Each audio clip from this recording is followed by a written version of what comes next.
সাংস্কৃতিক সংগঠনের নেতৃবৃন্দ, উপস্থিত ভাই বোনেরা, আমার বক্তব্য উপস্থিত আছে। আমার যদি কিছু একটা কথা আমি বলতে চাই, এই জায়গা উত্তর না করা পর্যন্ত আমাদের আন্দোলন বিকল্প নাই। আরেকটি আছে, আরেকটি হলো রেলওয়ে গ্যালারি 27 স্কয়ার ফিট জমি তথাকথিত রেলের কর্মচারী কল্যাণ পরিষদের নামে এটা ভুয়া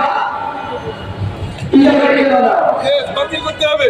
ওইটা কিন্তু আমরা আন্দোলন করেছি, খুব শীঘ্রই আমরা ডিসিশন নিয়েছি। ওখানে একটা সময়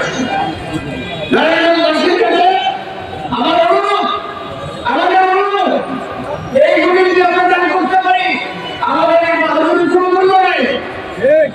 আমরা শুধু আমাদের সামনে এসে দু কথা বলার জন্য আসি, আন্তরিকভাবে এই বয়সে আমরা চাই যে নারায়ণগঞ্জের এই কতগুলি অত্যন্ত জরুরি সংগঠন হয়ে গেছে।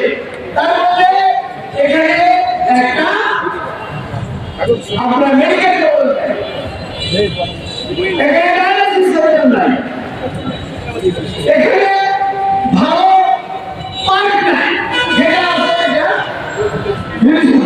এটা আমাদের কোনো বাহাদুরি নেই, সরকারের কোনো বাহাদুরি নেই। বরং সরকার বিভিন্ন সময়ে এটাকে কি করতে চেয়েছিল আমরা দিই। যাই হোক, আপনারা অনেক থেকে বক্তব্য শুনছেন, অনেকে